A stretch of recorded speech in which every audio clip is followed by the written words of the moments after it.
On repart avec Bruno Mettling. Bonjour Bruno, Bonjour Stéphane. Président, fondateur de Topix. Tu es consultant en ressources humaines après avoir été notamment DRH du groupe Orange. Bon, je voulais te... question très ouverte. Et ensuite, on va rentrer dans le détail.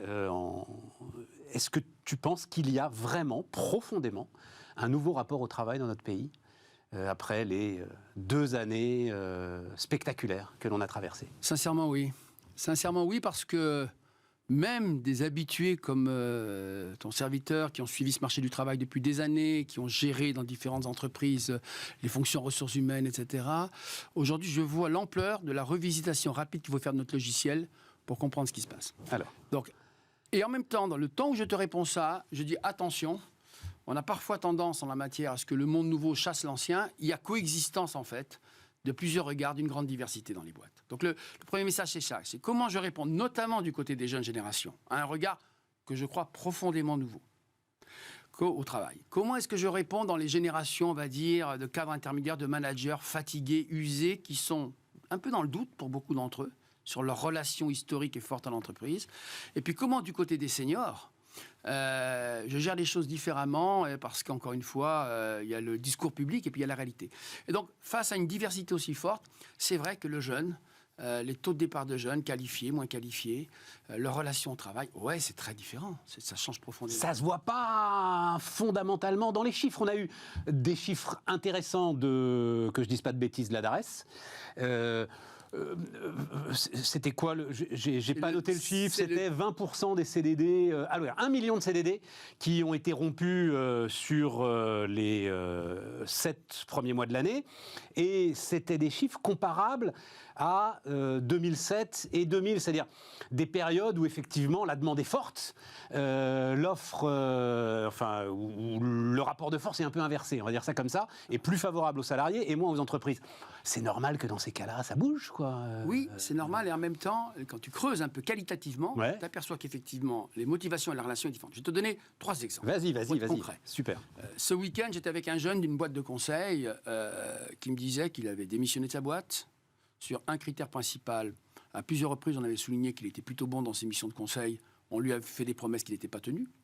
La non-réalisation d'une promesse dans la jeune génération pour un emploi qualifié, ça veut dire très clairement aujourd'hui une chance sur 2 de départ de l'entreprise. Promesse salariale, j'imagine. Promesse salariale, ouais, promesse d'évolution, promesse de reconnaissance, peu importe. Les entreprises, la fausse promesse de l'entreprise, y compris d'ailleurs dès les plateaux de recrutement, hein, dès que vous faites le tour des campus pour recruter, le non-respect d'une fausse promesse se paye cash. Je le dis parce qu'il est arrivé dans la profession qu'on avait tendance à abolir l'entreprise, ouais, pour gagner la tout à fait. Deuxième élément, il y a quand même toute une génération qui passe votre temps à vous dire, et ces jeunes-là, encore une fois, j'avais 3-4 jeunes avec moi, j'en ai profité ce week-end en pensant qu'on allait se voir. J'avais 3-4 jeunes. Il y en a une qui m'a dit, mais on passe mon temps à m'expliquer que je suis vraiment stupide de me défoncer comme je me défonce au travail, que je ne serais pas mieux ni moins bien traité. Et au bout d'un moment, ça me fatigue parce que je ne me vois pas, moi, lever le pied comme certains de mes collègues peuvent le faire, et j'envisage de changer d'entreprise. Ça, c'est quelque chose de nouveau. Et puis, troisième élément, un jeune qui dit... Attends, parce qu'elle veut, c'est pas... c'est parce qu'il y a des concepts dans tous les sens, et donc là, il y a comment ça, le quiet quitting. Quiet quitting, elle n'est pas du tout... Elle est à l'opposé. Elle veut se défoncer. Elle a 40 ans, elle est juriste, elle est dans un cabinet d'huissier de justice. Elle est juriste. À 40 ans, pour toi, c'est jeune. Dis donc, tu me rassures, Bruno, c'est bien. D'abord, encore une fois, je pense... Bon, je ne veux pas ouvrir le tiroir, vas-y. Il ne faut pas, encore une fois, avoir une uniforme. Mais 40 ans, donc la génération, effectivement, quand on veut encore un regard au travail assez investi, toute la journée, des jeunes collègues lui expliquent que, franchement, le temps qu'elle y passe, l'énergie qu'elle y met par rapport au fait qu'elle est traitée de la même façon ne justifie pas. Et le quiet quitting arrive en dessous. C'est-à-dire dans cette génération qui a posé des bases nouvelles de sa relation au travail. Et je te rappelle que c'est quelque chose qu'on avait signalé un certain nombre d'entre nous il y a pas mal de temps. C'est de dire, entreprise, faites attention. Si vous ne renouvelez pas envers la jeune génération les termes du contrat moral de l'entreprise, on peut l'appeler marque employeur, on peut l'appeler expérience salariée, on peut l'appeler contrat social, comme on l'a fait avec Stéphane Richard Orange. Si vous ne changez pas le regard à ces jeunes générations dans l'entreprise, alors vous risquez effectivement des déconvenues importantes. Et donc, en particulier, quand vous regardez les jeunes, alors pour le coup je réponds à ta question, les jeunes mettent l'équilibre vie privée, vie pro, et ces exigences, et c'est bien perçu par eux dans un marché du travail qui s'est retourné, comme une exigence, ils le mettent devant la rémunération en termes d'attente. Et quand on pense un peu sur leur deuxième sujet, c'est... Ça, t'es catégorique là-dessus. Moi, j'entends ça et je respecte ta position de spécialiste. J'arrive pas à y croire, Bruno. Je vais être très franc avec toi, j'arrive pas à y croire. C'est très vrai, en particulier pour les grandes entreprises, sur l'emploi jeune qualifié. D'accord ? Dans l'emploi moins qualifié, sur lesquels les enjeux de pouvoir d'achat avec la reprise de l'inflation se jouent en des termes, et notamment avec la reprise de l'inflation, très différent, le thème rémunération revient. Et puis, il y a un autre thème que moi, je trouve très important, qui est à côté de l'équilibre vie privée-vie pro, mais qui peut quand même conduire chez les jeunes qualifiés à changer d'entreprise sans hésitation. Le deuxième thème qui revient, mais ça a été dit, et c'est vrai, et je le mesure un peu, c'est le sens. Et ce qui est nouveau, c'est que dans un marché du travail, encore une fois, qui s'est renversé, le rapport de force s'est renversé. Il faut que nos analyses partent de cette situation-là. Dans un rapport qui s'est renversé, si vous avez une entreprise qui, j'allais dire, est en écart par rapport à un discours public d'entreprise, c'est vrai dans les grandes boîtes en particulier, avec une pratique qui est différente, ça se sanctionne sévèrement. Enfin, dernier élément, les entreprises n'ont pas assez pris en compte. Quand on interroge ces jeunes, beaucoup nous disent, mais attendez, sur l'histoire du temps de travail, moi, de plus en plus, l'entreprise me file un job, une tâche, une mission à remplir. La manière dont je m'organise, c'est ma responsabilité. Et encore une fois, je parle bien de l'emploi qualifié. Les entreprises qui continuent à faire coexister des exigences de présence de telle heure à telle heure, le lundi ou le vendredi, vous ne pouvez pas être en télétravail. On vous fait confiance en télétravail, mais enfin quand même... Allons-y, parce que c'est un de tes points de vue, c'est sur la semaine de 4 jours, parce qu'on y va tout droit. Attends, avant d'aller sur la semaine de 4 jours, tiens, rendons hommage à l'excellent quotidien Les Échos. J'ai lu un point de vue, peut-être la veille du tien d'ailleurs, sur la semaine de 4 jours, de Julien Damon, autour de cette histoire de sens, que j'ai trouvé, alors pour le coup, frappé du coin du bon sens, où il disait, mais... on ne va pas commencer à débarquer maintenant avec des Chief Sense Officers. Le sens, c'est celui que l'on donne, nous, au travail qu'on fait. C'est une quête individuelle, le sens, Bruno. C'est pas une quête de l'entreprise. Parce que c'est forcément une fausse promesse. Alors, c'est forcément une fausse promesse qu'à la fin, business of business is business. On est d'accord. Ceci étant, aujourd'hui, je pense que c'est une erreur lourde d'analyse que de penser que cette jeune génération, que les managers n'ont pas besoin d'assurer la cohérence entre leur entreprise et puis, j'allais dire, un certain nombre de thèmes et de débats. Je ne suis pas d'accord avec cette vision dans laquelle on pourrait faire fi, au nom du business is business, de toutes les attentes, de tous les enjeux envers l'entreprise. Et il y a une raison plus profonde derrière. C'est que l'entreprise, aujourd'hui, dans une société qui est fracturée, fragmentée, est un pôle de stabilité et de cohérence. Il est attendu que l'entreprise apporte cette cohérence et stabilité. Ce vivre ensemble en entreprise, qui est si difficile à réaliser dans l'entreprise. Et par rapport à ce vivre ensemble dans l'entreprise, qui est une nouvelle responsabilité, quelque part, de l'entreprise, pôle de stabilité dans une société fracturée, eh bien, moi, je pense que le sens, le lien avec ces grands débats qui, à juste titre, traversent notre jeunesse, et pas seulement la jeunesse, l'ensemble de la société, on peut passer à la transition climatique, la transition écologique, etc. Je pense qu'une entreprise qui fait fi de ça, elle aura du mal, y compris pour fidéliser et engager les talents dont elle aura besoin. Alors, ce collectif, et ça, tu es dans les grandes entreprises, j'y suis aussi, j'ai l'impression quand même que de plus en plus, on parle des grandes entreprises, sont en train de ramener tout le monde au bureau, justement pour travailler sur ce collectif. Et toi, tu dis, non, semaine de 4 jours. Et voilà. Est-ce que c'est pas orthogonal avec cette idée que... Alors, explique d'abord le concept de semaine de 4 jours, Bruno. Bon, moi, j'ai passé mon temps à lutter contre les conservatismes ou contre les turiféraires des nouvelles méthodes, des nouvelles... Je m'explique. J'ai passé mon temps à une époque où le télétravail était considéré comme quelque chose d'impossible, comme la négation du travail, télétravail, etc. Tu connais par cœur les expressions, dans ce pays très conservateur, parce que je voyais bien à l'international la souplesse, l'agilité, la flexibilité que permettaient des temps de télétravail.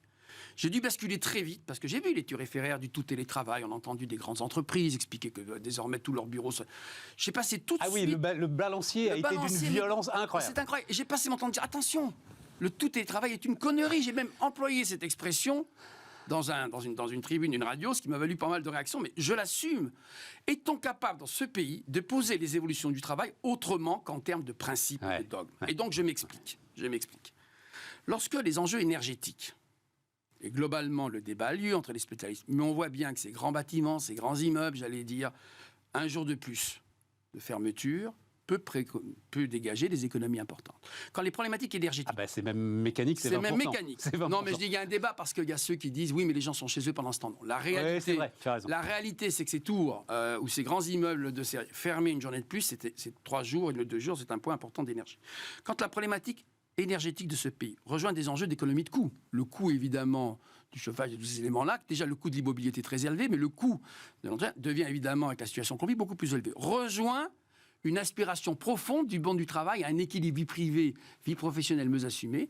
Je dis que quand bien même on ne le voudrait pas au nom de principe, ouvrons le débat dans ce pays de manière pragmatique. Pragmatique, c'est quoi? C'est dire, attention, il y a derrière l'élargissement du télétravail des vrais risques de délitement du lien au travail, du lien au collectif, etc. Et à l'inverse, refuser qu'à travers le travail hybride, on puisse étendre cette plage lorsque la situation le permet, par exemple le lundi ou le vendredi, où on a 2 fêtes et des bureaux vides, c'est une bêtise dans un instant de situation. Et donc moi, encore une fois, j'essaye de poser dans ce pays une approche pragmatique. Il y a plusieurs façons d'aller vers la semaine de 4 jours. Il y a la façon simplement du télétravail, une journée de plus obligatoire le lundi ou le vendredi pour fermer. Ah oui, mais là, c'est pas la semaine de 4 jours, là. C'est la semaine de... De fait, c'est effectivement, c'est pas la semaine de 4 jours. La semaine de 4 jours. Mais c'est la semaine, j'allais dire, de 4 jours de présence physique possible sur place. Le reste, vous pouvez imaginer du télétravail. La deuxième façon de faire, c'est est-ce que je peux réorganiser mes planches de travail? Je rappelle quand même que les études qu'on a sur ces semaines de 4 jours, qu'elles soient scandinaves ou qu'elles soient japonaises, montrent bien l'impact positif en productivité de temps de récupération élargi. Donc, à la même plage de travail, peut-on réorganiser les choses sur 4 jours et pas sur 5 jours, ce qui rejoint le chapitre précédent également. Oui, parce qu'il ne s'agit pas d'une nouvelle réduction du temps de travail, Exactement, Bruno, pour être très mais c'est clair, ce que j'ai dit. Et j'ai même dit surtout plus d'approche normative, mais ne posons pas en principe, comme on l'a fait à un moment donné sur le télétravail dans ce pays, que face à la crise énergétique, face aux attentes d'équilibre vie privée vie pro, la semaine de 4 jours serait le nouveau tabou des conservateurs de la transformation du marché du travail. Ouais. Et en même temps, je me tourne tout de suite vers les autres en disant systématiser la semaine de 4 jours dans notre pays, pourquoi pas à 32 heures, comme j'entends déjà évidemment d'un certain côté politique, ce serait également insupportable à nos entreprises. Donc laissons les entreprises innover, mais ne posons pas le problème en termes de principe, soyons pragmatiques, regardons les organisations du travail, la nature des productions et acceptons d'ouvrir ce débat sur la semaine de 4 jours. Sachant que Alors, de toute façon, il va y avoir, je ne sais pas, peut-être... Tu dis d'ailleurs dans ton point de vue qu'ils sont en phase de test et moi je sais qu'ils sont même un peu au-delà de la phase de test. L'entreprise qui apparaît, à tort d'ailleurs, comme une des plus conservatrices, etc., c'est-à-dire Total, le groupe Total est en grande voie pour effectivement mettre en place cette semaine de 4 jours. Donc là, mais... Tu ne crains pas, parce que c'est l'autre fracture très intéressante, celle-là, qui est sortie du Covid, une forme de révélateur, la fracture entre ceux qui produisent et l'ensemble des services. Yes. La machine, il faut qu'elle tourne. Tu ne peux pas faire une semaine de 4 jours. Tu vois ce que je veux dire? Absolument. Et c'est là que, encore une fois, on avait posé quelques enjeux. C'était le cas au télétravail. Attention, on ne peut pas déterminer la situation de l'encadrement ou la situation, j'allais dire, du pôle back-office, service, fonction, support, sans avoir en tête la situation de ceux qui ne peuvent pas avoir accès. Mais je reprends toujours cet exemple en matière de télétravail. Il faut aussi savoir faire preuve d'une certaine imagination. Je me permets de le dire. Quand, sur la fabrication de moteurs d'avion, l'entreprise leader dans ce métier décide que quelques jours par an, les formations des ouvriers qualifiés sur les chaînes de production, Safran pour ne pas la nommer, auront accès au télétravail, elle dit la nature télétravail ou présentiel n'est pas une question de principe ou de droit, surtout pas une question de droit, c'est une question d'efficacité dans l'organisation du travail. Et si je dis ça, c'est que sur la semaine de 4 jours, quand on veut bien regarder les cycles de travail, il se peut qu'y compris dans les emplois de production, il y ait des moments, des pointes annuelles dans lesquelles concentrer sur un certain nombre de jours le travail pour permettre l'accès à la semaine de 4 jours soit pertinent, y compris du point de vue de l'outil de production. Ce qu'il faut poser comme question, c'est éviter d'en faire une question de principe, de débat, comme 4 jours égale réduction du temps de travail. Non. De la même façon qu'il faut dire écarter par principe la semaine de 4 jours, peut-être une bêtise. Alors après, c'est les faits qui trancheront. Ouais, c'est intéressant. Voilà. Et c'est pour ça que j'ai voulu porter ce débat, parce que je crois sincèrement que la crise énergétique sera un accélérateur du déploiement de la semaine de 4 jours, qui n'est pas un mode d'organisation qui a vocation à se généraliser et être obligatoire. Elle sera un accélérateur du déploiement de cette semaine de 4 jours, qu'on va voir se déployer, comme le Covid a été un accélérateur du télétravail. Mais tu comprends évidemment que tu le comprends, et mieux que nous, que on avance vers quelque chose de fondamental. Nos parents, mon père, il se définissait par son travail. Exactement. Qui es-tu? Je suis un... Alors lui, en l'occurrence, il était ingénieur électricien. Je suis un ingénieur, je construis des centrales. Et semaine de 4 jours, on va arrêter de se définir. Enfin, il va falloir trouver une autre définition pour les individus que nous sommes. Voilà, c'est juste ça qui me plonge dans des abîmes de réflexion. Mais ton père avait raison dans sa génération, si tu m'y autorises. La réalité, c'est que la relation au travail qui caractérisait en particulier la France et certains pays latins n'est pas depuis très longtemps la relation au travail qu'on trouve dans le monde anglo-saxon. C'est une relation beaucoup plus mature et beaucoup équilibrée. Tu le sais bien. Essayer d'avoir un dîner de travail qui commence à 20h ou 20h30 aux États-Unis, c'est pas possible. On le sait bien. Regardez le regard. Donc, il y a une relation, je crois, moi, sincèrement, plus mature de la part des jeunes générations, Sans doute. plus équilibrée que celle que nos parents ont pu développer.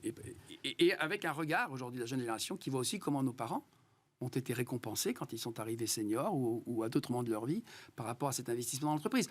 Donc mon rôle à moi, il est de dire, regardons avec lucidité cette relation plus équilibrée, et je ne suis pas là pour dire que quand cette relation-là est forcément moins efficace au total que la génération, que le regard qu'on a porté. Mais c'est vrai qu'on vit ces transitions, et que beaucoup d'états d'esprit, dont le mien, dont celui qui te parle, a été élevé dans cette relation passionnée, passionnante, qui ne comptait pas au travail. Ouais. Avec évidemment la différence entre l'emploi qualifié, dans lequel cette relation s'établissait quand même dans des conditions différentes, très de l'emploi peu qualifié, où il y avait quand même beaucoup de souffrance, y compris physique, derrière. Pour terminer, c'est peut-être, tu vas me dire d'ailleurs, est-ce que c'est pas le sujet le plus important, donc réforme des retraites, etc.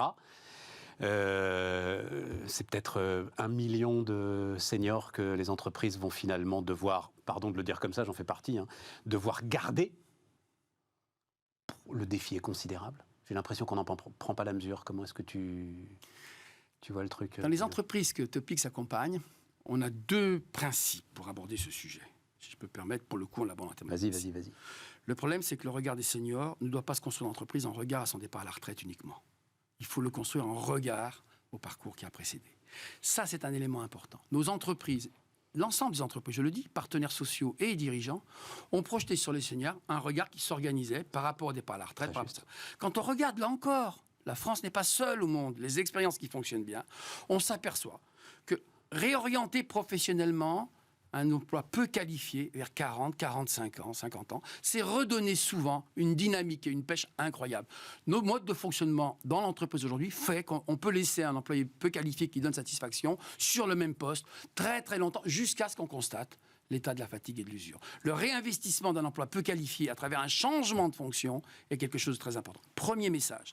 Le deuxième élément, c'est qu'effectivement, quand on regarde sur l'emploi des seniors, emploi des seniors ne veut pas dire emploi à temps plein dans les mêmes fonctions jusqu'à son départ à la retraite. Il faut casser cet élément-là. Il faut en particulier que cet âge couperait qu'est le départ à la retraite, que celui par on construit tout, cesse. On voit bien que les schémas qui fonctionnent pour les seniors, et là je vais plutôt sur l'emploi qualifié, j'en conviens, ce sont des schémas où on bascule progressivement dans un temps partiel, dans un temps qui n'est pas forcément un temps plein, où on organise la nature des fonctions et des tâches, mais qui peut se continuer avec la pénurie de talents qui nous attend après la retraite, grâce à des mécanismes de retraite progressive, où on continuera à faire appel aux prestataires, à la compétence que vous avez, dans une nouvelle relation d'entreprise. La compétence, il faut qu'on l'ait travaillée, cette compétence. Or, à un moment, on en a marre, quoi. Ce que je peux vous dire, c'est qu'on travaille insuffisamment ces compétences, c'est vrai. Et notamment, on n'est pas assez attentif. Mais à l'inverse, vous raisonnez, Stéphane, si vous m'y autorisez, dans la logique d'un marché où lequel le rapport de force n'était pas celui que vous décriviez en démarrant. Demain, quand on voit qu'on forme 100 000 spécialistes aux questions du numérique, de la cybersécurité, des data scientists, quand il en faut 400 000, est-ce que vous croyez qu'on continuera demain à ne pas investir lourdement sur la formation des informaticiens pour les amener à 40, 45 ans sur les qualifications du cloud, de la cybersécurité, de manière à avoir les compétences nécessaires, y compris au-delà de 60, 64 ans. Mais c'est pas 40, 45 ans là l'enjeu, Bruno, c'est 55, 56. C'est-à-dire, c'est ceux qui se disaient c'est bon, je vois le bout, et qui finalement vont pas voir le bout et vont rester 3 ans de plus. Ce que j'essaie de vous dire, d'abord, il y a quand même toujours des mécanismes en sifflet et progressifs. Mais ce que j'essaie de vous dire, c'est que là encore, la seule solution, c'est de regarder beaucoup plus tôt les conditions d'emploi, d'accepter les transformations de compétences, ce que certaines entreprises font. Je peux vous dire que Topix et Télécom Paris accompagne le repositionnement d'ingénieurs vers les nouveaux métiers pour éviter justement la déqualification et l'obsolescence des compétences. Mais c'est un travail qu'on ne commence pas à 55 ans. C'est ça mon message. Il faut pour qu'à 55 ans ou 60 ans, on soit toujours qu'on l'ait commencé bien plus tôt. Et donc, quand on a ce regard-là, encore une fois, que certains pays ont, quand on voit la situation pénurique du marché du travail, moi je rappelle que la France a gagné près de 30 points de taux d'emploi des seniors par rapport à la situation qu'on a pu connaître il y a 20 ans. Et donc, je suis assez confiant sur ce système, à condition qu'on y aille et qu'on sorte de cette règle implicite, les ajustements économiques se produisent systématiquement sur les seniors, ce qui n'est pas évidemment la bonne approche. Merci Bruno. Merci Stéphane. Bruno Mettling était notre invité sur Bismart.